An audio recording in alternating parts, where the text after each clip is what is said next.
Hello, hello, hello. Come on, hey, Boom shakalaka, Wednesday, August 26th. It's the Breaking and Entering live show, Marketing News. I'm Jack. And I'm Gino. Gino, what's up? What's up, man? Nothing much. Tatari, presented by, shout out to Tatari, and to our exclusive data partner, Tracksuit, and IAB Creator Fronts, September 15th. It's free. Be there, be square. Look it up. Gino, big time show. We want to go through who's going to be on it today, and then we'll jump into our first interview. I'll do the first one, Jack. JP Palmer, Josh Gross, leads over at BBDO Chicago. You got a chief creative officer in there. Joining the show, we announced yesterday that Breaking Entering Media's Crowbar Awards is bigger than ever. It's giving away internships at BBDO, and the folks that are judging it are going to be joining the show. Excited for them. For those that don't know, that's the student advertising competition. Good reminder. That Gino has been doing for the last several years. A mainstay in the student award show circuit, and now the stakes are bigger than ever. That's right, Jack. And then Eric Toda is the former CMO at Air. If you missed this campaign, Air, the creative operations, friend of the program, they're a sponsor of the program in the past, not sponsoring this. But Eric Toda is a legendary marketing executive who did this whole campaign with Air where they pretended like they hired him as the CMO, and then they put out this series of skits that pretty much were like very offensive, but they're all in jest. And then Eric resigned from the position after 6 or 7 hours, and that was the whole campaign. His whole reasoning behind it is really interesting as to why would he do this. Find out more. We'll ask him about it later on in the show, Gino. And then Jack Rains. Author. And the way that it's Young Money is the book here, and it's about, for 20-year-olds in your 20s, the toughest decade of all time, I would say. Yeah. Kind of giving them advice here, but the way he went around marketing it is most interesting. We'll be covering that with him later today. Real boots on the ground, guerrilla marketing, new age. I think it's like the new age of how a book should be marketed. It's a lot of work. Leslie Shaffer is the CCO of Fallon. Fallon, fun fact, is Ad Age's comeback agency of the year. So going to talk with her about how they've been able to pull that off and continue some success. Great work with Disney and some other brands recently. So Nikki Baker and Leslie leading the ship, former creative partners, now CEO, CCO partner for the agency Fallon that's looking for a resurgence, Gino. But first up, what do we got? JP Palmer, Josh Gross are going to be joining the show right now. Welcome, JP and Josh. This is it. Hey, guys. Hey guys, thanks so much for joining today and being so involved in the Crowbar Awards. I think context for everybody, it started with a couple texts with Ken Bates, who works at BBDO, a friend of the program. Shout out to Ken. And we had this idea. It was like, what if, an internship, a little incentive? Because the past couple of years, it's just been, you come on the show, you get a blue Crowbar, you put it on your portfolio. But then I texted you, JP, and you said, let's frickin' do it. So thanks for joining the show today. I really want to get into the brief itself, which is live now and due in December. So JP, Josh, can you talk me through the brief? Who's the brand on this show? Give us the rundown.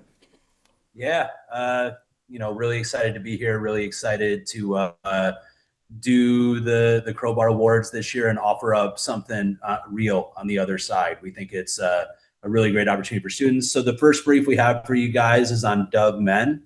We're going to ask for you guys, for all the students out there, to take some passes at the body wash product. Specifically, Dove Men is a brand that's been around for a while. It's the brother brand of Dove female, and I think that we have a really exciting and interesting and wide open brief for all the students out there to take a pass at.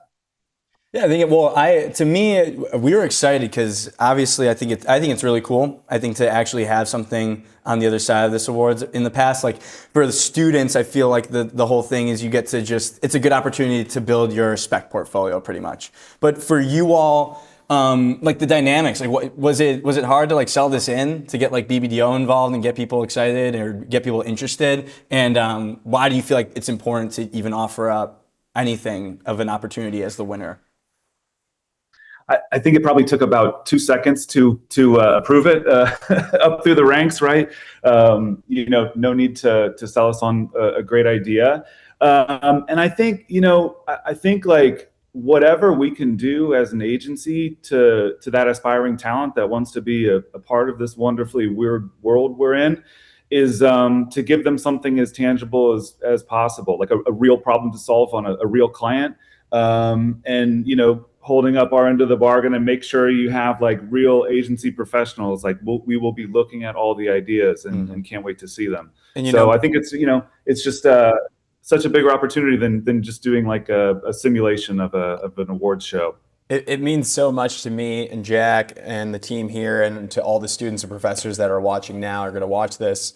And also, I think we failed to mention that Louis, the CMO, the head of brand at Dove Men, will also be looking at submissions as well. So we might have to figure out a creative component to, like, maybe for the final round, some presentations, if you will. But we'll figure that down the line.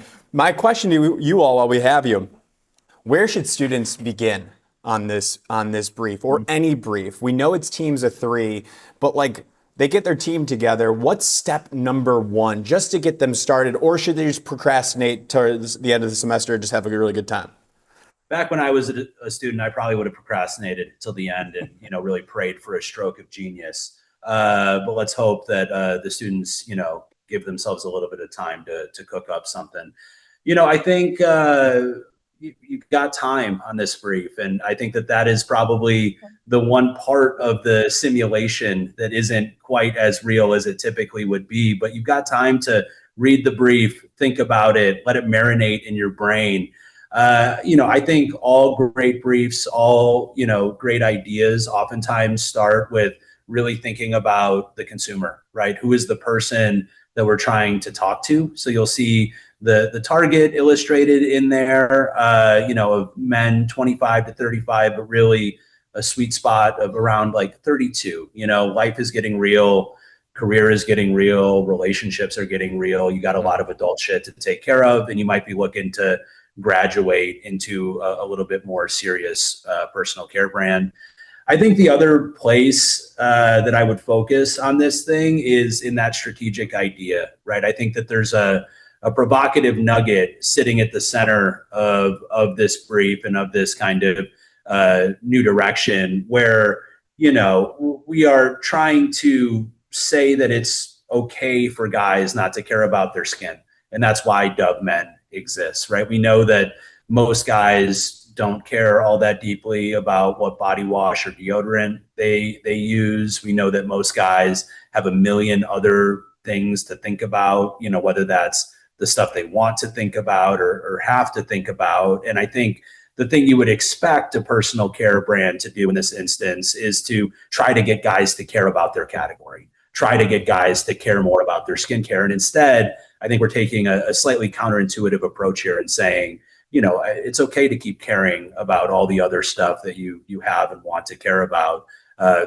We'll take care of your skin. That's why this brand exists. I think it's a great insight there. And then, Josh, for you, the brand so well. You've sold work in real life here. So what, speaking on behalf of Louis, like what's he like in the approval process? So because students are going to submit their work, he's going to look at it. What advice what is he like, would you say?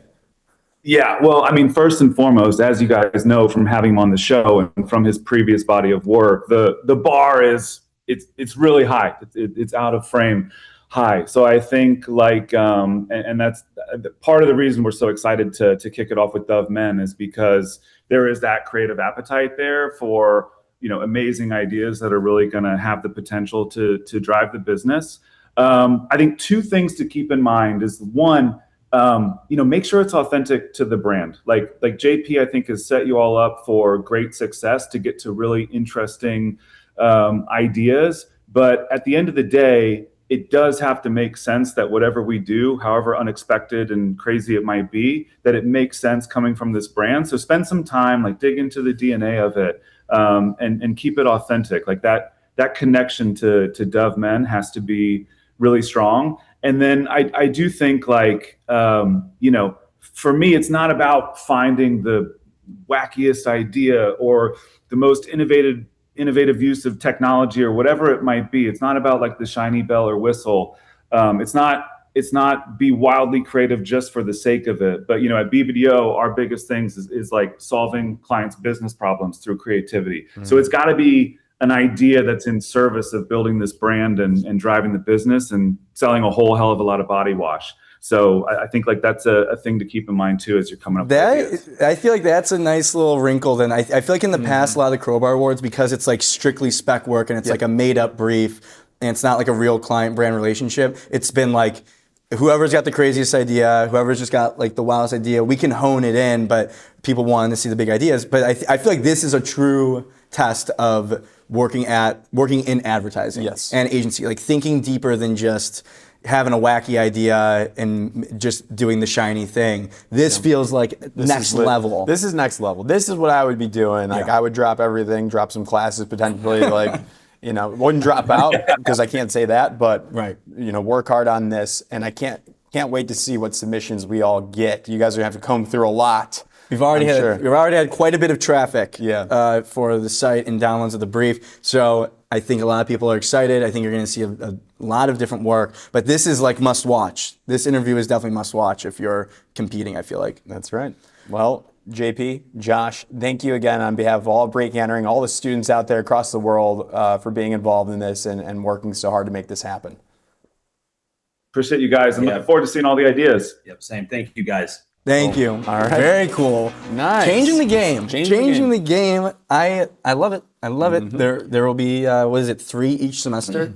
Yeah, so next semester, BBDO, we're partnering with BBDO for the spring semester as well, and they'll have a brand and a brief, and then 3 interns. It's the winning team gets an internship, and the team can be up to 3 people. Got it. Yeah, makes sense. So up to 6 internships awarded to BBDO this summer. And then I want to follow these people's careers, the people that win the internships, like they do those studies. Those medical studies where they follow long-term twins. Happiness. Tracking their happiness. Long-term brand success. For sure. That. Yeah, I mean, it's a great way in. That'd be a great tracksuit. Our exclusive data partner, tracking that data. A great thing would be like if Dove Men, the brand ends up, becoming way bigger awareness or, improving all their stats. And we can pretty much just say that it was because of the internship. And you know what? They should have said, which is not their fault because it's live TV, you buy the product first. You got to live and breathe the product. That's what I want to hear about household Dove Men. penetration starts one household at a time. All these college students are going to be buying Dove Men. And that's because of that. That's exactly and if you're an agency, you should be looking at Tatari. That's right. Let's get into it. If you're an agency, you've had this conversation, your client's maxed out on paid social and search, and they're asking what's next. For a lot of brands, the answer is TV, but whether your agency is new to TV or already buying CTV, building a complete offering can mean adding more partners, more platforms, more reporting complexity. Tatari gives agencies a simpler way in. What? Whether you want full service control or more hands-on partnership, where Tatari's team runs point, you plan, buy, and measure linear TV streaming and online video, it's all in one platform, everybody. And you don't have to hand off the client relationship or build a large specialized TV team. You keep the client relationship, create new revenue opportunities, and give clients another scalable channel when their existing media mix starts to plateau. And because Tatari buys directly from publishers, more of the budget goes toward media instead of unnecessary ad tech fees. Today, more than 400 plus brands trust Tatari to plan, buy, and measure TV. Take DAC, a full funnel media agency that used Tatari to bring linear and streaming together for its clients. They unlocked premium inventory that programmatic buying alone couldn't reach and saw double-digit growth. Damn. So when the client asks, what do we do next? You have the answer. It's Tatari, Tatari TV. Shout out. Let's get into the rest of the show. Check out the links in the comments or just Google Tatari. Google it. Tell them Breaking and Entering sent you. Yes. But behind the scenes of the new Mac Mini ad, this hit the timeline yesterday, and it is they're showing off the new Mac Mini, and they showed off the BTS. Of course they did. Yeah. It's Apple. It was made real. It was real artists, real clay crafts, women and men, and an animator. Right. So Apple's been doing this, Gino. Yeah.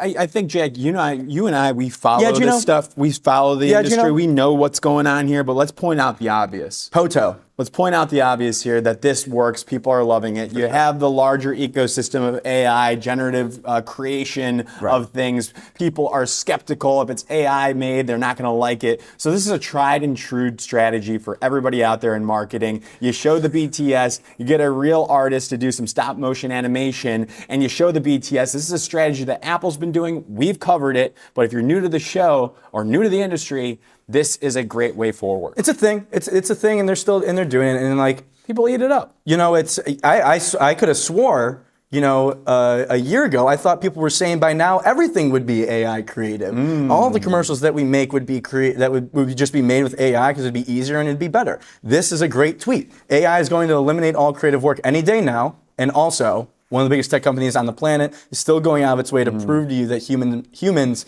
made its fun new ad. To deepen the irony, Jack, the Mac Mini is specifically used now to run AI software too. Yeah. So it's like you got high-low strategy, right? I think I think we're finding more each day. We go closer and closer to figuring out where are the places where AI can actually fit into people's lives. And I think that when it comes to creative and making an ad like this, it clearly just doesn't have a place for brands that have any sort of marketing budget. I'm gonna try something. If you're a marketer, let us know in the comments what you refuse to use AI for in your daily job. It's great. I won't be able to see the comments. Yeah, I got you. I can look at them, but that is fantastic, Gino. Great call to action. I'm just trying to interact. It's a live show. We got an audience. But so Apple did this most notably, I feel like, with their rebrand. Was it for Apple TV? Yeah, they did where they brought in the glass and they showed the behind the scenes. And must have won a glass lion. Jeez, dude. And they did this. I mean, Critter Carol was the other Apple ad directed by Mark Malloy, who's on the show. Here, this is the glass. This is them making it. But so they're leaning into they're pretty much in their campaigns. They're saying if we're gonna do an ad for Apple, we're gonna also show the behind the scenes every time until we say no. Another interesting point here that kind of is a bigger conversation, but Apple most notably has spent the least of their money on AI infrastructure compared to the Google, the Amazons, the Microsofts of the world, being very, very meticulous and disciplined, it feels like, and saying we're not going to go all the way in on the hype of AI. And they could have used the ad. They could have made a statement, Gino. Yeah. They could have said we're not going to use AI for our creativity. No, they just did it, and then they showed you that they used a real human, and they showed the people that made it. Shout out to TBWA Media Arts Lab for this work. They're the agency that is basically designed for Apple. They've been working with them for many years now. So here you go, a little chart for you. Thank you, JR. The spend for AI, who's spending on AI in 2026? Apple, very, very low compared to some of these other massive tech companies. Do they think that they're going to be the hardware that's going to carry the AI? They don't need to make it. I think that's totally fair. I think people would have expected some AI, people say that Siri, how is Siri not, the ultimate AI agent machine? I think it's partnered with Gemini now, or it's going to be. Oh, right. I think they had a deal or some. I don't know. But that's tech news stuff. But I think this is a good case of a company that is making a clear business strategy and it has business objectives, and that messaging and those actions filter all the way through to the consumer-facing marketing, where you're thank you. Is that good? That was really good. Can we clip that? Is that a thing that we can do? So I just think that I always give extra points when the company, as big as Apple is, as much of a behemoth as it is, as easy as it is for Apple to do something like this, I think that there's so many cases where a company does certain things but then communicates something entirely different, subtly or not subtly. They can back it up. They can. I got another thing I want to talk about. This is a good story. This is a niche story. There's a copywriter out there who's trying to make a Subaru commercial, and she has spent the last 22 days now, because this was posted yesterday. Alexandra Manning says, day 21 of asking Subaru of America to let me make a lesbian Christmas commercial. She's posted every single day, the last 21 days. I don't think she's going to stop. No, why would she? Until Keep they going. make the damn commercial. Copywriter at VML here, lesbian commercial for Subaru. I did not know this. I had asked the team here, and I also scanned through Reddit, but there is an association. Big time. Between lesbians and Subaru. I did not know this. It is. It's a thing. It's a thing. And It's not coming out of left field here. There's a strategy. There's a rationale behind it. And that's an advertising professional. You talk about what are the truths, and this is interesting because it's what is a truth of Subaru? And whether Subaru has manufactured this or not, this is the truth. Like if you ask people, our whole team agreed immediately. They're like, oh yeah, of course. Like there is an association between lesbians and Subaru of America. I love this story. I love seeing people put themselves out there for sure. and shoot their shot. And I think it's a good idea.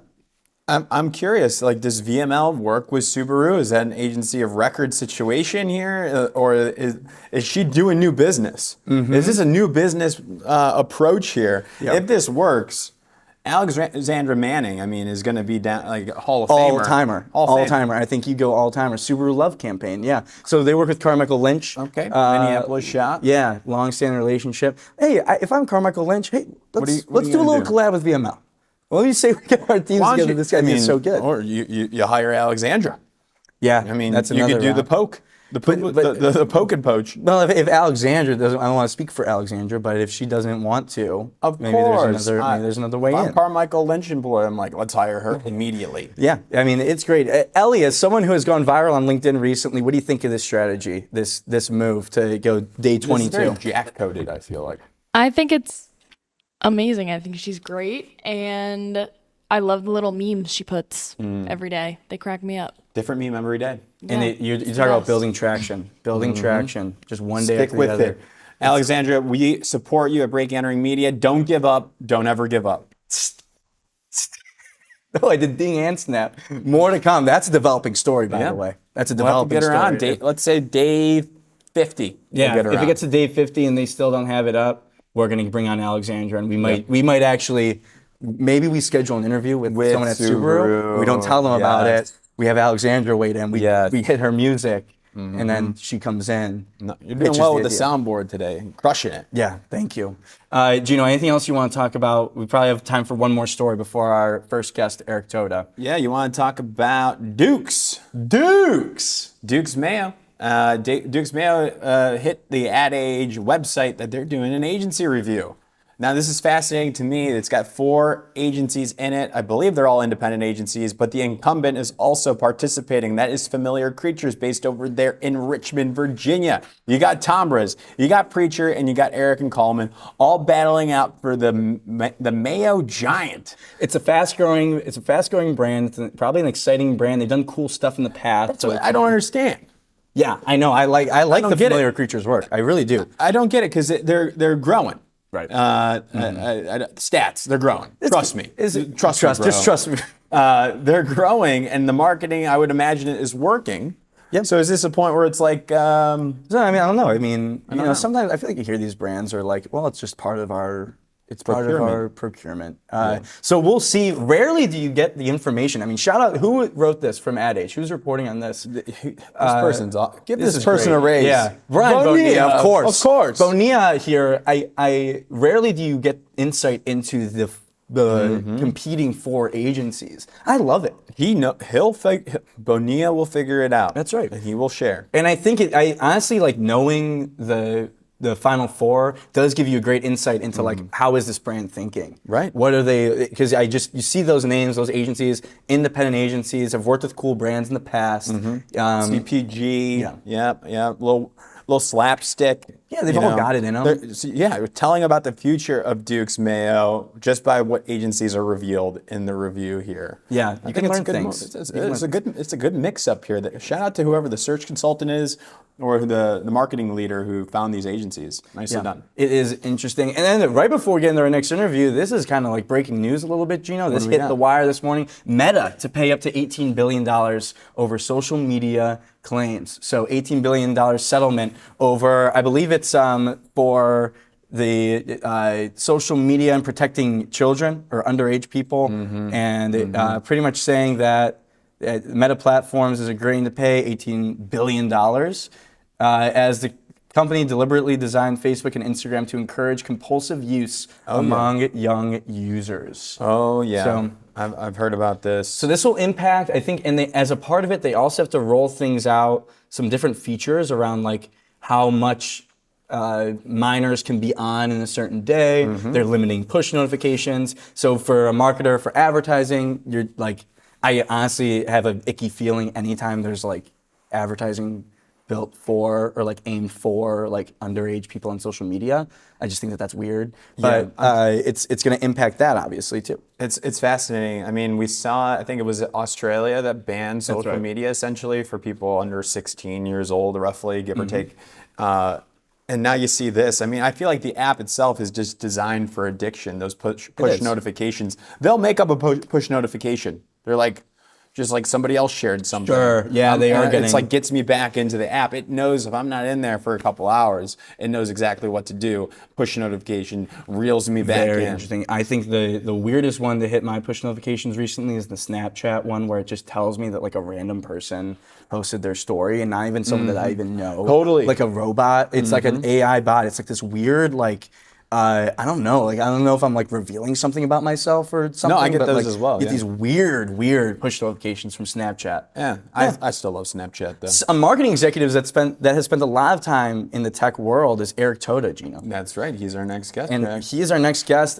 We talked about it at the top of the show, but crazy, cool. I think it's cool campaign done with Air, where he got hired as the new CMO, and then 6 or 7 hours later resigned as part of this I believe 5-part mockumentary. And the whole idea is that Eric thinks that marketers don't need to be such robots. You can be the creator as a marketer yourself. And Air is the perfect brand to work with on this launch here. Quick question before we get him on, Jack. He has worked at Meta. He has worked at Snap. Dare we ask him about that stuff too? I mean, You hey, tell we'll me. see. Listen, hey, we can ask, and then I will act as his PR person and say you don't have to answer. For sure. that. But let's stay on talking point got it. at the beginning. But if we have time. Hey, listen, if it comes down to it, it's going to come down to it. Let's bring him in. Eric Toda, welcome to the show. How are you doing? What's up, fellas? How we doing? I love everything you're talking about, and thank you so much for the warm welcome intro of how to work with creators. Unlike Callaway and Good, shout out. I'm a TaylorMade guy. I'm a TaylorMade. Wow. There you go. Wasn't that crazy? Yeah, crazy. Yeah, we talked about that. Was wild. Insane. Good stuff. Just Callaway, hit me up. I'm a free agent. That's right. Yeah, you are a free agent now. You're the former CMO of Air. That cracked me up. I saw the LinkedIn today that you're the former CMO. But let's hear from your side of things. Like, how did this all come together? What happened? Just want to hear your take on it all. And look at Absolutely. him. I mean, real quick, you're a brand lover. Look at the background here. I worked at Nike. I'm a big Nike guy. Shout out Nike and all my friends there in the Digimob. You know, I worked at Airbnb, like you said, Snapchat, Gap Inc., big brands. I'm a big Fortune 500 brand guy. And I just love to have fun, right? And so I think one of the things that I saw on the internet today, which I absolutely hate, is everything is so boring. Everything's so basic. I think LinkedIn specifically, like you see the same stuff. I mean, you guys are great. I think Morning Brew is great. Shout out Morning Brew. But like, other than that, it's just the same executives talking to the iPhone saying 5 things you need to know about my product update that I haven't used myself. And so I think that LinkedIn, Instagram, you see the same things. The influencers saying, come with me to Air One to look at this smoothie. No, I don't want to hear that. I don't want to see that. So I think people really wanted to be distracted. I think people really wanted to be intrigued, confused. And that's exactly what this campaign did, because any B2B SaaS company will put out a product. Air did the same thing. Air's like, all right, we have an agent for creative tasks. Fantastic. But how do we do it that's not a PDF? How do we do it that's not one of our guys talking to the camera and that you're just going to gloss over? So, you know, they called me in as their CMO, and Monday morning I announced that. Next day in breakfast, I resigned. It's a 5-part video series, real creators, real improv, which damn, that's hard to do. Yeah. And it was completely straight and until it wasn't. And so I think, you know, I had the shortest tenure of any CMO in tech history, and unlike most of them, I actually earned mine. I was gonna say it's so good. It's so good here. I mean, so like talking about like yourself and your past careers, like noticing like the LinkedIn, how it becomes stale. It could be the same kind of echo chamber of creating content just to create it for thought leadership, if you will. Did you find yourself kind of falling into that rut, or have you always tried to be different and or is this like your first foray into something a little bit more creator focused? I think the big thing for me is I've always worked at some level, in some shape or form, in executive communications across every single one of my roles. Again, from Facebook to Airbnb, et cetera. Executive communications has been one of my fortes, if you want to call it. And I've seen time and time again, executives want to be a creator. They want to be out there. Yet through corporate processes, called legal comms, it just comes out as a neutered version of themselves, and it's awful, right? And you're just going to gloss over it. And so I've always tried, at least in my own personal stuff, to be as real as humanly possible, to talk about the wins as much as I talk about the losses, and also just try to be not a weird robotic version of myself. And so I think for this specific thing, what I wanted to do is I wanted to take it one step further. Every single corporation right now is telling their executives to be more creator-like. And what that means is ring light, ring cam, comms approved copy, and you go out with a robotic statement. You see that every press release. I swear to God. Yeah, it's brutal. We talk about it all the time. The press release quotes have gotten to a level that is borderline disrespectful to the audience. That's why you need a talk show. Yeah. I mean, this is why you guys exist, right? So I think, like, again, this is the greatest medium for this. And I think, like, to me, I wanted to take it one step further. I wanted to actually be in the content. You know, to me, I can't be one of those executives that say, like, we need to work more with creators. Then when you work with a creator, you shove down their throat every talking point, every hashtag, everything, to the point where they're like, all right, they're just a sellout now. I wanted to know what it's like to be them, and shit, it is hard. Yeah. Because improv is not for the faint of heart, my man. Yeah, and it's also kind of scary, right? Like, to put yourself out there like that, especially if you've been doing you've had the reviews and stuff. You played it a little bit more safe. I'm sure it's like a little bit nerve-wracking, regardless. It is. You know, but here's the thing, though. Like, every single company right now, they're putting such a premium on humanity, right? Because of AI. Great, fantastic, especially human creativity. Yet, I argue that most of those companies that want breakthrough work, that what everybody is seeing literally right now through this campaign, some people are confused. Some people are outraged. Some people don't know what the hell is happening. That's breakthrough stuff. I argue most companies right now, most agencies right now don't have the stomach for it. They just don't have the stomach for it, right? And I think they have to ask themselves if they actually do have the stomach for it, because that's going to be more telling than them saying to me, hey, Eric, we want breakthrough work. Yeah, I feel like I have kind of a similar take on this, where especially these days where like social media is the primary place where people see brands and interact with brands these days. Yeah. It's a totally different game than, you know, the legacy way of doing things with media, where like you would put out a TV commercial or an ad and like you wouldn't get immediate feedback from the audience in real time like you do online. And because of the way that like if a million people see what you made, it's statistically impossible to not get at least some people that are outraged for something at some point. So I feel like it's just a different muscle to have to build up now. I think it's a different muscle. I think it's just how people consume, right? I've been in those Super Bowl spots, like lead ups, right? You know, you're in the agency brief, you're in the reviews time and time again. And then it's very linear. It's going to show up on TV, everyone's going to clap, and then you're going to find out eventually your NPS score. Great.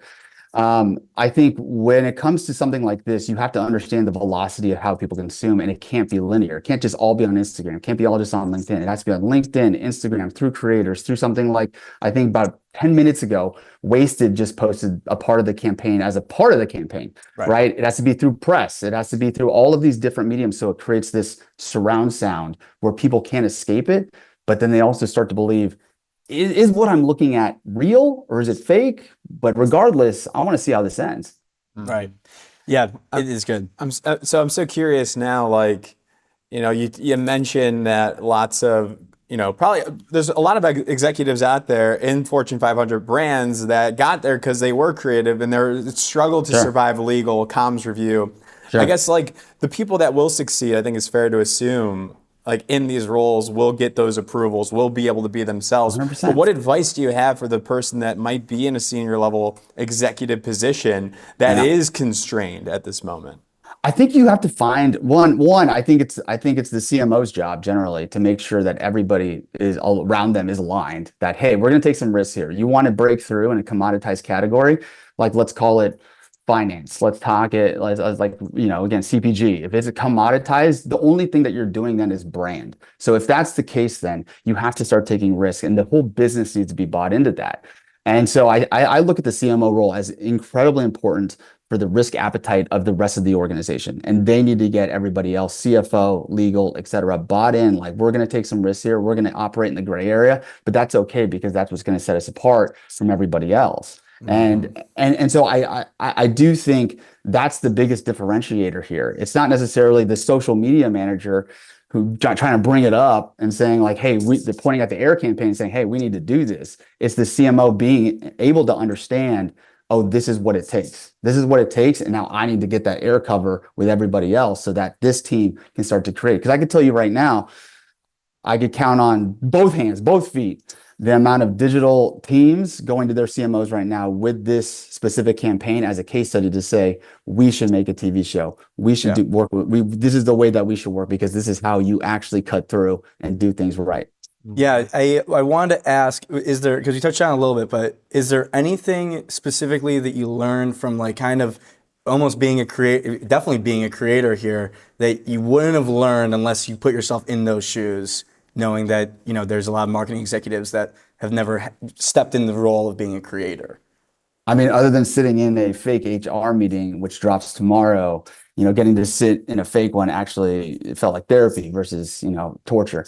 Other than that, I think generally it's what you're asking of the creator, what you're asking them to do. I think many times you bring a creator in, and again, I'm probably guilty of this. My teams of the last 20 years can probably say I'm guilty of this. We work with a creator, they have great following, a great, you know, great aesthetic, all that. And I just try to jam things down them, right? Like you need to say this brand, you need to talk about these specific product points.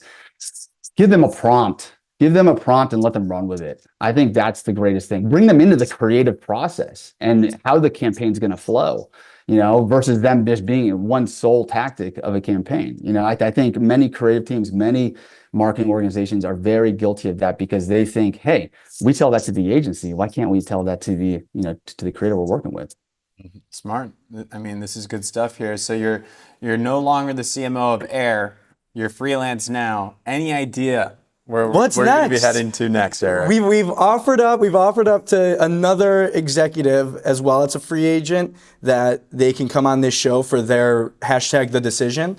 And you also are welcome to take us up on that as well. Hey, you know what? I would love to be back on the show. You guys are fantastic. I'm enjoying my free agency right now. Nice. I'm having a ton of different conversations with a bunch of different brands. You know, I think, again, to me, it's understanding if these brands have the stomach to do something like this because they demand it, they ask for it, then they bring me in, and then they're like, no, we can't get this done. I don't want that. I don't want that at all. So it's like, I have to suss that out. You know what I mean? You're interviewing them. Yeah. Absolutely. I mean, here's how convincing this campaign was. I had one company reach out that I'm in the process with, right? Great position, great freedom. They want breakthrough work. Great. I had one company's recruiting team reach out to me while this campaign was ongoing. And they're like, Eric, we need transparency and clarity on what's happening right now. Because you just announced you're the CMO of this company. And I gave them the response. I walked them through it, right? Crickets. Kind of tells me right there. Right. That's maybe they don't got the stomach for this. red flag. This is great. This is a great move for you to do this while you're sussing it out. I feel like that if nothing else, that's where the value is driven from. Is that why you made your LinkedIn headline? If we want to pull it for the audience, your LinkedIn headline, I believe, has changed now from former CMO of Air to now it's more of just a sentence, kind of. It's a sentence. It says, I swear I'm not the CMO of Air. Please stop DMing me your MarTech pitches because I swear, man, last 24 hours, the amount of cold pitches I got just from having the CMO title would make you throw up. It would make you throw up. It's a great insight for anyone out there who's doing the LinkedIn cold DMs, who's on the grind now for MarTech. You got to pay attention. You got to be paying attention. You got to pay attention. Again, buy into it. Right now, we're just in the middle of it. There's more to come. It's exciting. It's fun. You know, we got 3 more episodes coming out and more twists and turns. So stay tuned. Amazing. Fantastic. Eric, thank you so much for joining the show. Congrats on the launch. And hopefully people stop DMing you their MarTech pitches. Thank you again. Thank you. And shout out Air, shout out Ari, shout out to the entire team. Yeah, Appreciate you guys. The best. We love the them. best. Eric, the GOAT. Good guy. Certified good guy. I'm willing to put my stamp on that one. I'm also putting my stamp on tracksuit. Tracksuit. This episode is brought to you by Tracksuit. Look, we all know this is an ad. Before your eyes and ears glaze over, answer one question. When's the last time your strategy was based on current data? Most brand tracking runs on last year's numbers. Tracksuit doesn't. It's continuous brand health data. Awareness, consideration, perception, update every month so you're never bringing a stagnant deck to a live conversation. Think of it as your GPS, not your rearview mirror. Fun fact, I took the rear view mirror out of my car. I only look forward. Shows you exactly where you stand before you make your next move. Tracksuit up and running in 30 days. Go check them out at tracksuit.com. Go tracksuit.com, excuse me. Listen, I think anybody can write a book one today. I think anybody can write a book today. However, marketing it is so much more difficult. How about this idea? Make a Hinge profile for your book launch. Let's bring him in, Jack Rains, the new author of Young Money. Jack, how's it going? How'd you like that intro? What's up, guys? I love it. I feel like you were thinking about that during my entire ad read. No, I was not. And then you just absolutely botched it. I literally botched it on the spot. That's why we do it live, Jack. That's why. Jack, how is it going? You're doing the press run right now. It's an honor to just even be involved in the press run. But I feel like for this, we obviously marketing show, we're going to go all in. We want to talk about the marketing strategy and all of it. But how has the last few weeks been for you?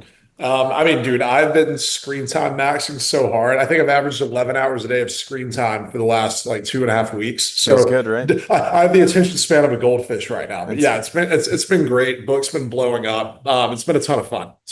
Do you, when you're doing like a lot of these interviews, are you worried about giving the same answer, like saying the same thing for answers? Because I imagine you get a lot of the same questions, like the classic ones. Do you have to like adjust a little bit, or do you just not? You're like, whatever. Not everyone's gonna see every interview. I mean, not really, because to your point right there, there's very little overlap in you guys' audience versus some other audience right? Like everybody has their different information diet. So the real thing is having the important or interesting things about the book to get across, and then also, this is an advertising show. Being able, like, we're going to be talking book marketing strategy, whatever. Like, there's certain stuff that's show specific. But no, I mean, I read my own book like 100 times. I've talked about it 100 times. I'm very used to giving the same points over and over again. That's part of it. Let's break it down. Let's break this down from a marketing standpoint.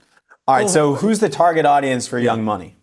I mean, probably you guys, and then guys that are younger. The target audience it's at least catered toward, call it like ambitious but slightly uncertain, like 20-something people. And I'm a guy, so a lot of the anecdotes in the book are pulling from my life, so they're kind of guy coded. Interestingly, there's been a ton of demand, and I've gotten a ton of like emails, texts, DMs from 50, 60, 70-year-old people who are emailing me saying, this like took me back 30 years. I want my kids to read this. Mm-hmm. Like they won't listen to me, but hopefully they'll listen to you because you're 28, 29 and you wrote it versus somebody who's like 55 telling them. So it's really like catered at early-ish career folks trying to balance this. I'm ambitious and want to have all these career accomplishments. I'm also young and realize there's like a short window of time for all of this fun, risky, crazy stuff I want to do before I'm married and have kids. How do you do both? And that's kind of the question I'm trying to answer. Yeah, it's kind of interesting. I feel like this is this tends to happen with products that are good, is when they're so focused on a certain audience, then you get the secondary effects of like,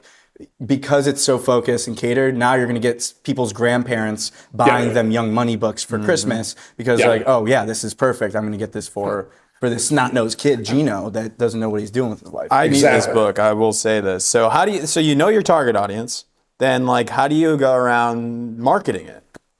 Well, the nice thing is having written a newsletter on Substack for the last 5 years, I have like 60-something thousand people who read that. Damn. So that's the initial audience. You sell if you've been reading my blog for 4 years and now I wrote a book, the book should be the better version of what you've been reading the whole time. So buy it.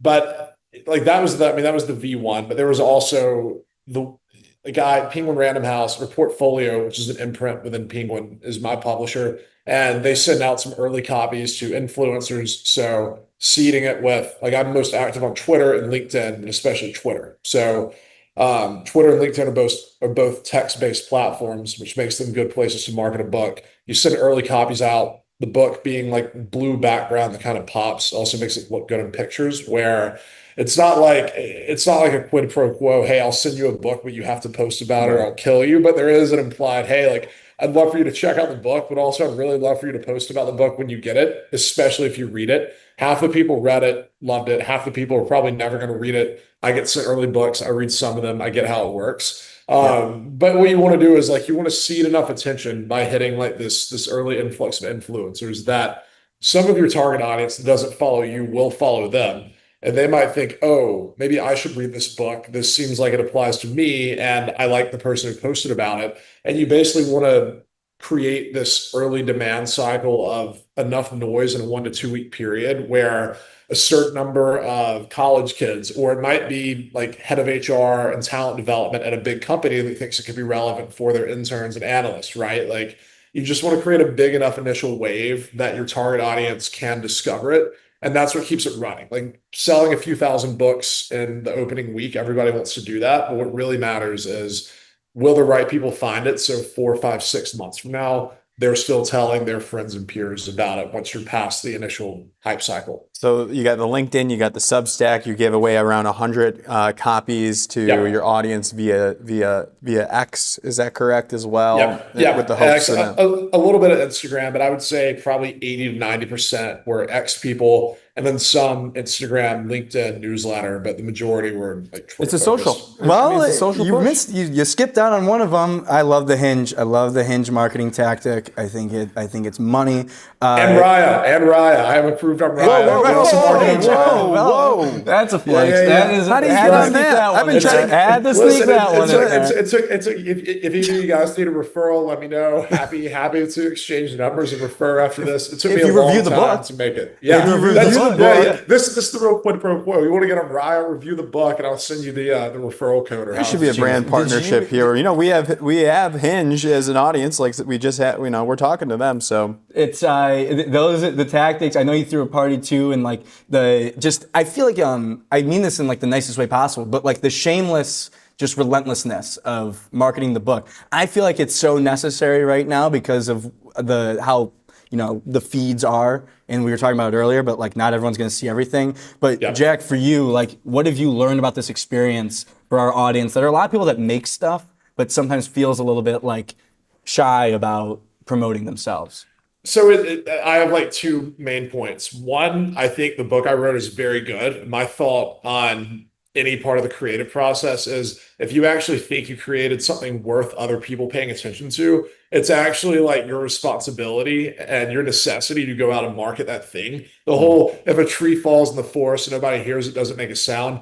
If you write a really good book but don't tell anybody about it, like everything's algorithmic. It's not like, 30 years ago, maybe your publisher could get you on like with the right New York Times editor or op-ed writer covering your book, and that blows it up. The internet is so decentralized now. You just have to flood the zone. So I would say that I'm shameless, but also I'm pragmatic and capitalist. Like I want to sell a lot of books. I think my book is good.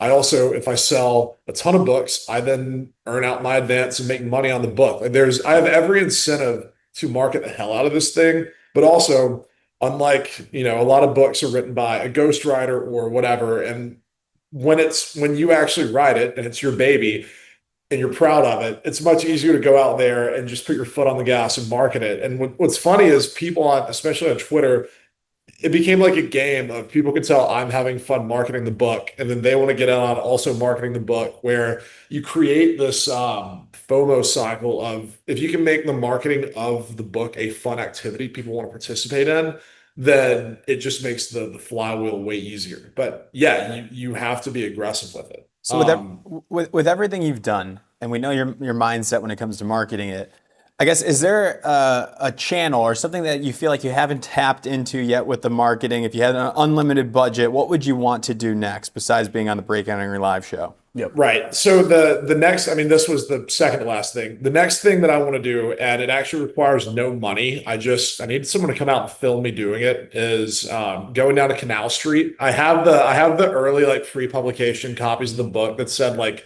not for publication.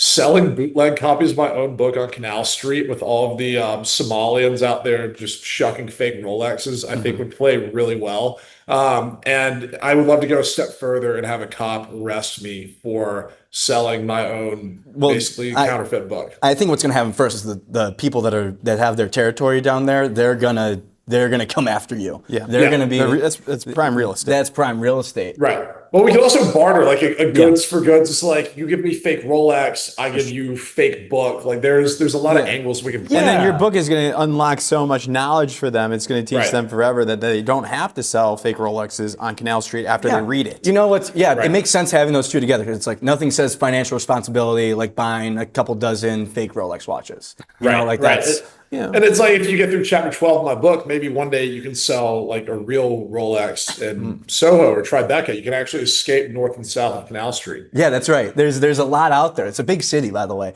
I think it's great. And then I don't know, is there any? What was I going to ask? Oh, I had a good would you rather for you, Jack. I was thinking about this. I thought this would be fun to just bring up. I thought about it before we got on the show. Would you rather get punched in the face by a random person every day or have nobody buy the book? That's a good question. I mean, so would it be is it, when you say random person, is every day a new different person punching me, or sometimes it's like a petite woman and sometimes it's a massive guy? Or is there one specific stranger who punches me every day? Because if it's like, I can actually take a punch pretty well. Nice. And if it's a totally random stranger, I would probably take that. But if it's one really big stranger, I would probably have nobody buy the book. So it depends on the punch. This is kind of an interesting wrinkle because it's a random person and you don't know who the person is. So when you're walking down the street, it could be any of these people. And so any given day, it could be a different stranger. That's right. Saying. And so you can obviously, like, if you see the person coming up and they're getting ready to punch you, like, you can defend yourself a little bit. And they're coming in. They're coming in. They will land the punch on your face unless you like really do dodge it. So once per day, somebody at some point will attempt to punch me. And a person I don't know will attempt to punch me. I can't evade or fight back, and I won't know who it is. Or I'm 100% taking the potential of getting punched every day by a stranger. Easy. That's like a no-brainer. That's like a pretty entertaining thing anyway. There's this whole like content idea of let's see, it's like Justin TV back when I started Twitch. I just wear a camera on my head, like catching real time everybody trying to punch me. There's so much to the do Meta with Ray-Bans glasses would be great for this. This is a great I have use some. case. They're phenomenal. There we go. Anything else from you, Gino? Where can we get the book? Yeah, come on. Listen, you can buy it on, the book's called Young Money, A Field Guide to Wealth and Purpose in Your 20s. You can buy it on Amazon, Barnes & Noble, basically anywhere you buy books. If you're a girl that's in my age range, you might see me holding up a picture of it on my Hinge or my Raya. You can't buy it through Hinge yet, but I've received multiple messages in my likes page from lucky young ladies who said, I need you to sign my copy of your book, which means my out-of-home advertising is working. Are you interested in doing a book signing? Would you do a book signing or a reading? Yeah, for sure. I mean, I'm basically speedrunning the podcast circuit right now, but in a couple of weeks, I think I have an anecdote in the book from the Spaniard, so I feel like that would be a really fitting place to do a book reading. We'll see. That's great. That's perfect. There's a lot of lost souls, I feel like, that could use the help of your guidance and direction at the Spaniard. I totally agree. It's Jack Rains, author of his book, Young Money. Thank you so much, Jack, for joining the show. Best of luck with the rest of the circuit, and go check out his book. Yeah, appreciate it, guys. Thanks for the time. Thank you, Jack. That's Jack. That is Jack. Author of Young Money. You know, in several minutes, we'll have Leslie Shaffer join the show. But first, let's talk about some interesting things that I've seen out there. Gino, Athleta has their first campaign out with Invisible Dynamics. We're talking, it's establishing a new voice. My world rules. No, my world, my rules. That's right. So Invisible Dynamics, if you don't know, is also the agency behind Gap. And Athleta is also owned by Gap. So you're thinking they're at like the top holdco level. Like, all right, Invisible Dynamics doing great work for our Gap brand. Let's bring them on over. Let's have them work on Athleta to establish a little bit of a POV or a voice, Gino. Yeah, let's talk about Athleta first here before this ad came out. Q1 sales were down 12% 5% here. So it's trying to get, a little return to the brand. Let's tap in that ad agency, Invisible Dynamics, that help with Gap. That's what they're running with here. But what's the problem, with Athleta? I don't know what Athleta really stands for. I'd be interested to ask Ellie, obviously. Ellie, your thoughts on Athleta as a brand right now? What's the association right now between you and all your friends?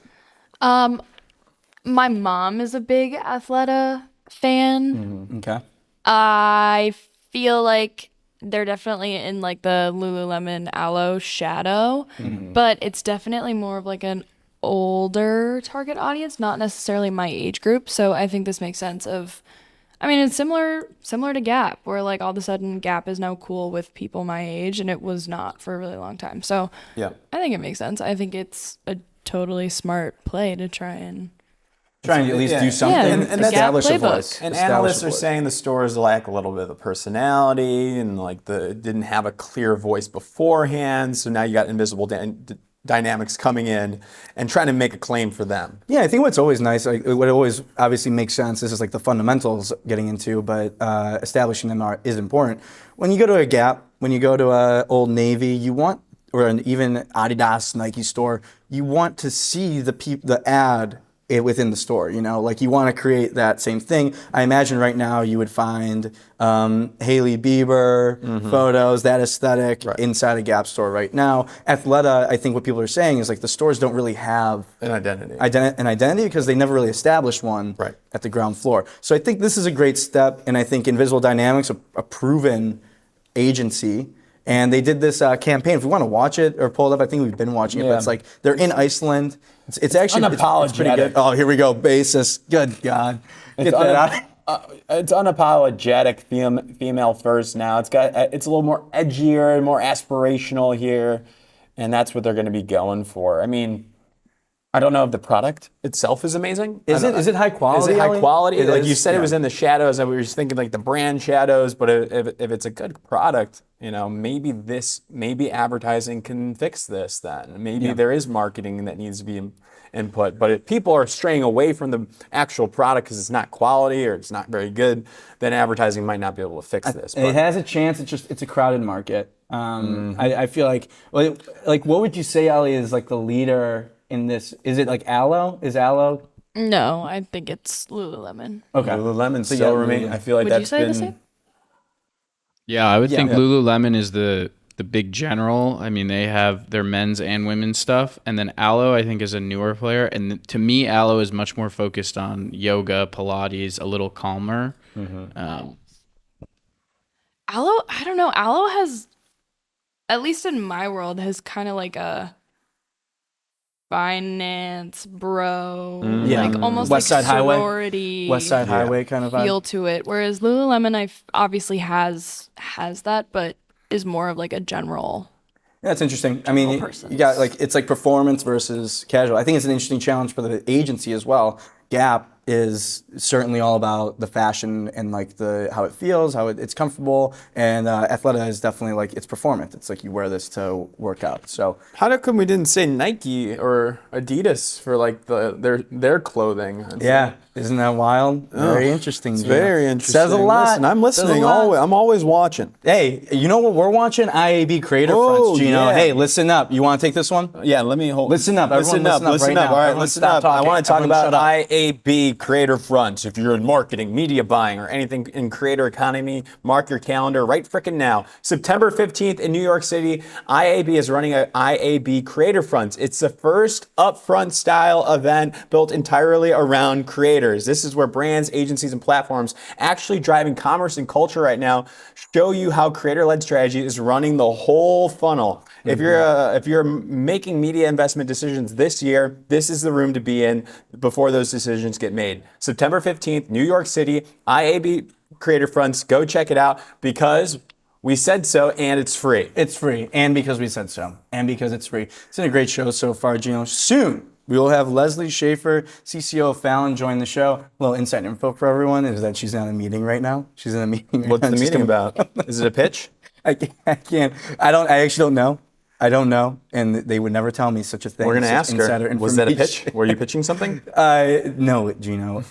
It's not a pitch. But anything else that caught your eye over the last couple of days before we bring in Leslie? I mean, this Meta settlement is pretty wild. Like $18 billion, I believe, is the second largest settlement in the history of mankind. And Wait, really? I think so. This is second largest settlement in the history of mankind. You'd have to look that up. It's got to be top 20. It's a lot of money. It is. So are they going to pay? Is it like a class action? Like they're going to pay every child? Are they going to get a tuition reimbursement? It's a part of a lawsuit. I don't know what the key parts of it all are, but it's there's an Oakland trial. There's another like things that they've kind of like had to face, but very, very much like probably an expected end result. The platforms are just absolutely. It's kind of hard to make the argument that they aren't addictive. Yeah. And I think a lot of times you can hear people make the claim that like, oh, like you can just turn it off. No, but I can't. I can't turn it off. And it's difficult, and the mechanisms and the ways and like the tactics that they use to be like, we're gonna get more people on this. I mean, Jack Rains was cracking me up saying his screen time was like 11 hours the past 2 weeks. I'm like, dog, that's been mine. It's for like my adult life. Yeah, it's pretty wild. It's pretty. I'm all over this stuff. What does Taylor Lorenz say? She says it's fine, right? Yeah, Taylor Lorenz, tech reporter, big name, and independent journalist. She does a great job. She's all over it. She is my source really for technology news and reporting these days. But I think she's always pro technology in a lot of these situations. So I'm not sure her take on this, but we can get her on. Interesting. Yeah, we could totally get her on. Gino, anything else? I mean, what a show it's been so far. The big thing I think coming out of today from the advertising work point of view is the Crowbar new Mac Awards. Mini ad. What'd you say? The new Mac Mini ad, but the Crowbar Awards as well. I mean, it's the sickest thing ever because I mean, I remember there's like these student competitions when I was in college, and like you didn't get anything. No. And now you get an internship. You can break in. Internships are hard to get. I would argue. This is my argument. Internships can be harder to get than full-time jobs. Oh, interesting. Think about it. Anybody can apply to an internship. There's like no age requirement essentially. And they're all opening at the same time in the summertime. So it's so competitive. Like entry-level jobs could potentially open up whenever. Like if you just think about like the timing and everybody flocking for internship season to have something locked in potentially by January. Yeah. Just getting that first experience is very difficult because you're going off of no experience. And you just need someone. The internships are obviously built for that, but you need to get that first experience. I feel like it helps a lot. Totally. Gino, it's time. It's time. This. It's about to be time. It is time. It's Leslie Shaffer, the CCO of Fallon. She joins the show right now. Leslie, welcome to the show. How are you doing? Hi. You know what, guys? Thank you so much for having me. I've been waiting for this. You did have Nikki Baker on first. Mm-hmm. And how does that make you feel? We're not, no competition, but it's noted. It's noted that she won first, but I'm very happy to be here. It's a of pleasure. course. Let's make this interview better then. For sure. I mean, she has a suit now. She has a suit? Yeah. How do you feel about that? Because you two being creative partners. So and I just, you see her with a suit on. So like what? I watched part of her interview, but I didn't watch the whole thing. I'll admit, and I assumed she was talking about like BBDO or something now, since she's the CEO. Did she? Did she talk about? Of course. Yeah, her and Jack. Of course, Jack comes from finance. They're talking about EBITDA. Yeah, of course, and she's talking about how are we streamlining efficiency, how are we all that good stuff. She's always going on and on about that streamlining. No, it's great. I love. It's been really fun. We've worked together for so long. We've been partners for so long that she's doing a great job. I'm giving her grief. She's a wonderful. You can do that when you're so close and you work together for so long. And Fallon, let's talk about it. Comeback Agency of the Year. What month is it right now? It's pretty much September. August, September. We'll just call it September. Sure. Pretty much. So it's been some months now. What's the state of the union over there at Fallon, based over there in Minneapolis? Yeah. It's feeling good. Last year, like you said, it was a big comeback year for us. We really had to dig in.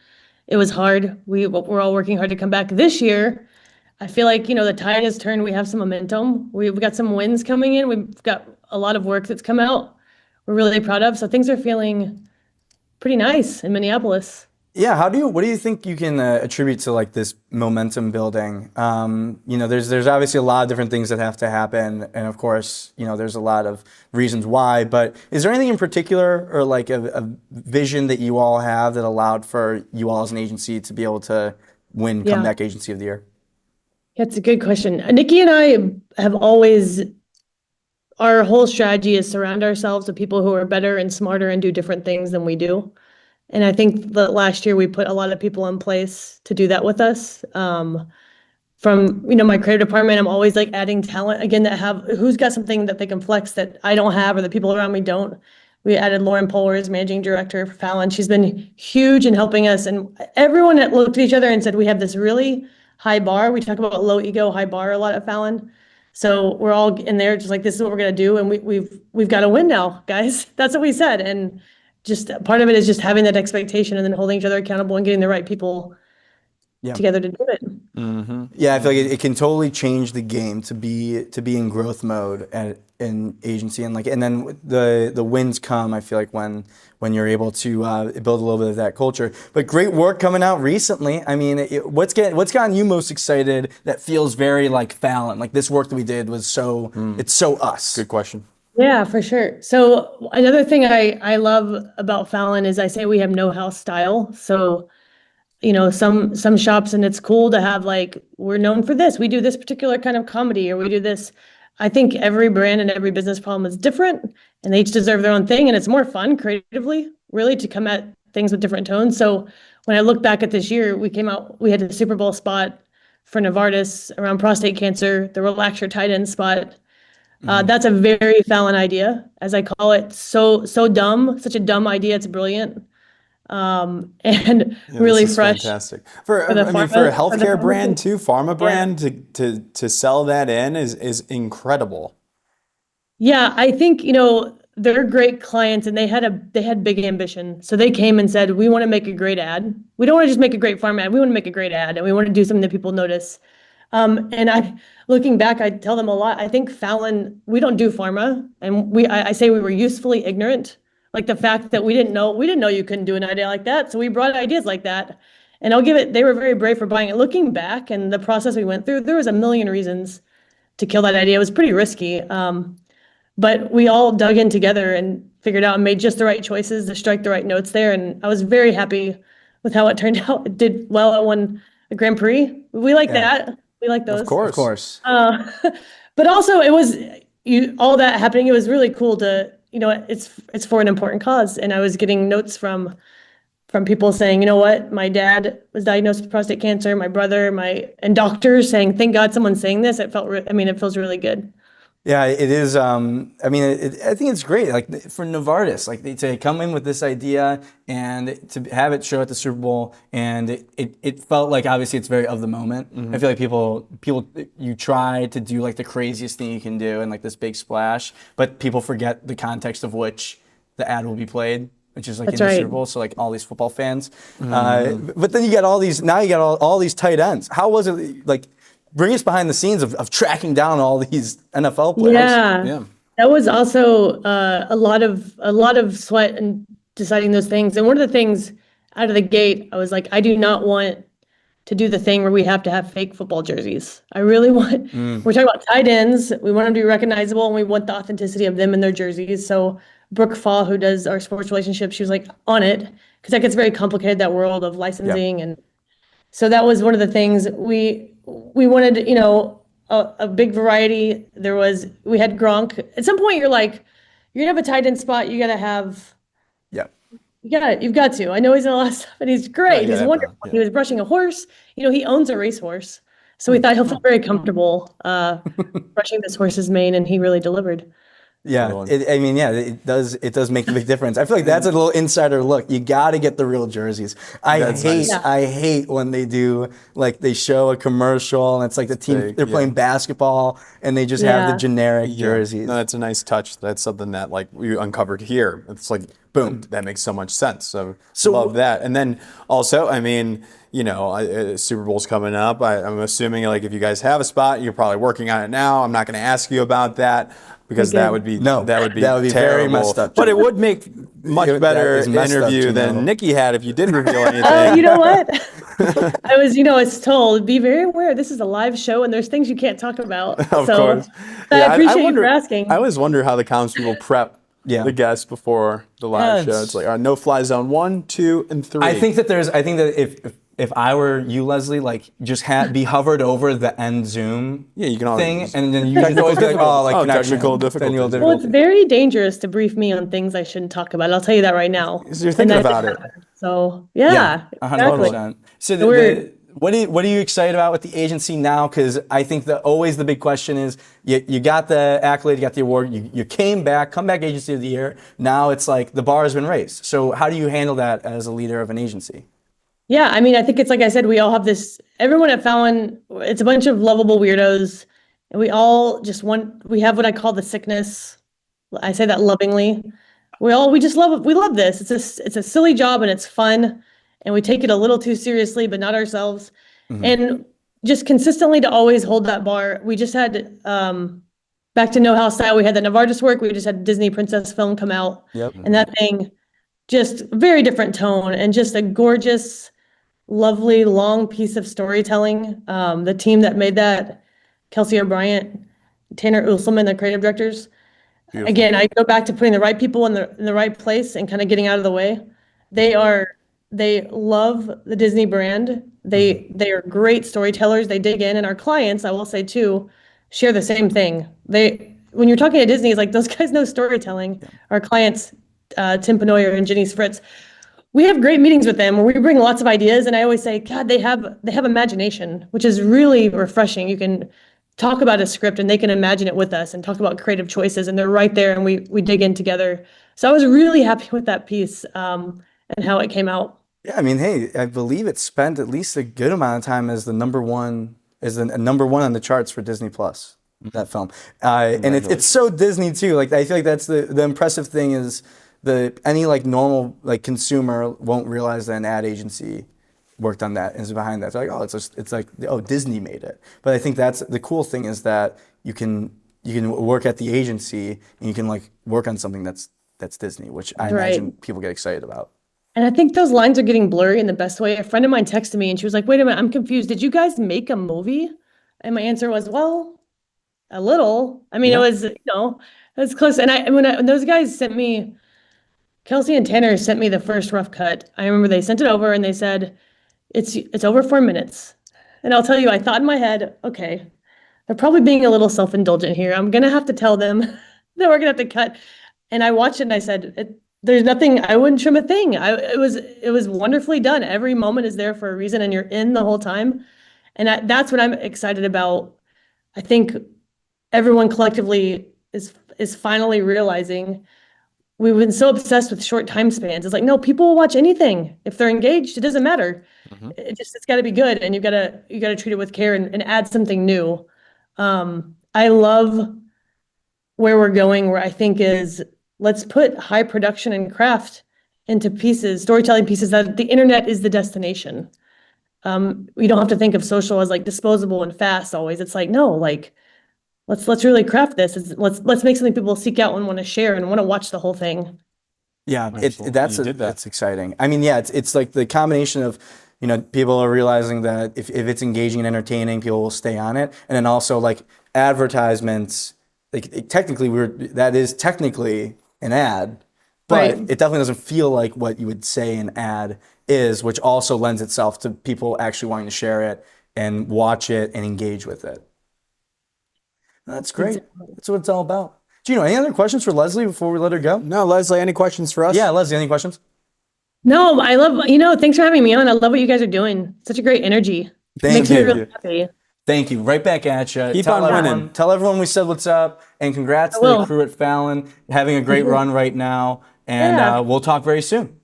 Thanks, y'all. Thank you, Leslie. Leslie, the Awesome. legend. Leslie, the legend. What do you think about that? I like that. It's got the alliteration. Oh, that's right. That's That's why it works for everybody out there. Marketers, that work because there's alliteration. That's exactly right. And we still love alliteration. I've been saying that. Tomorrow we're back at 12 p.m. Eastern time. Ooh. Look at me. Look at me.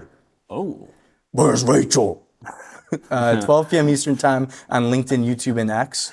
And if you missed this show, if you're just joining now, you want to watch the rest of the thing, just hit the rewind button, or we post the full thing on YouTube, Apple, and Spotify. Follow us at Breaking and Entering. You know who we got tomorrow? We could say it. Here we go. Big news. Big news. Hold on, I got a drum roll. That would be Glenn Howerton. Is coming on the show from It's Always Sunny. Amazing actor. Most importantly, the owner of Four Walls Whiskey. New brand campaign. We're going to talk about that for sure. He is coming on the show. Oh, yeah. We're excited about it. You know him. You might know him as Dennis from Always Sunny. We know him as Glenn. From Four Walls Whiskey. That's what I know him as. Yeah. So I'm excited for that. Do we got Anthony too, or is Anthony not? Yeah, Anthony is back tomorrow too. Anthony Borowski and Glenn Howerton join the show tomorrow. This makes sense to me. Yeah. It makes sense to me. If you launch a campaign, you have a celebrity, you're gonna have to send them on our show. I know you get like 1 or 2 interviews for press. Go with a People magazine and then send them to Breaking Entering Media, ladies and gentlemen. And honestly, what I'm more excited about, no offense, Linda Boff. Advertising legend. She's in the AAF Hall of Fame, Gino. Absolute legend. Linda joins the show tomorrow, as well as a couple creatives at Mother. So it's going to be a freaking electric show. Okay. Today was great too. We had Jack Rains, Leslie Shaffer, and Eric Toda joining. It's going to be badass. It's going to be a party tomorrow. Tomorrow's going to be a movie. You're invited. At 12 p.m. Eastern time, we'll be at your home or in your office on your screen. Anything you want to say before? I don't know. What are you thinking? What's on your mind? Oh, I can open up here. Yeah. Did you get a haircut? I'm getting a haircut today. Is it today? I'm starting creatine today as well. I'm on L-theanine as well. I don't endorse that. But yeah, I'm basically just trying to optimize. You know that guy that's trying to live forever? Mm-hmm. That's me now. I'm going to start selling you my own products. Gino's Pills. Yeah, that's good. Mm-hmm. Gino's Pills. Great. Just the alliteration similar there. What about you? Exciting. You have anything interesting in your life's life? just a little bit different on the Upper West Side, Gino, I must say. Right. Life is just a little bit slower. People are chill. It's just a great energy up there. I just love it. You go to Central Park, sipping on an iced pumpkin spice latte in the cool, brisk morning. Hey, Gino, Alec in the chat wants to know, when is the weird Liberty Bibbity puffball mascot coming on the show? Oh. It's on the show every day. It's Gino. You're looking at him. Yeah, that's this. I'll show you a little show and tell here.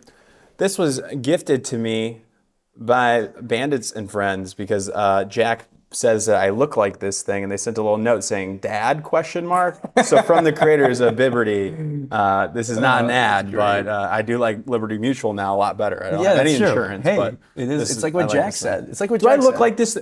Chat, let me know if I look like this thing. That's wild. That is wild. That's getting clipped for sure. So Upper West Side's good though. Yeah, bougie. Yeah, it's the best. It's everything I could ever dream of. Being right next to Central Park, it's just great. Everyone says you look like Bibbity. Nobody says 45 people just chatted that you look like Bibbity. No, if there's 45 people chatting right now, I'm gonna start moving to the Upper West Side myself. That's what's up. All right, thanks everyone. We'll see you tomorrow at 12 p.m. Eastern time on LinkedIn, YouTube, and X. Go follow us and watch the show back. It's gonna be on YouTube and Apple and Spotify. Boom!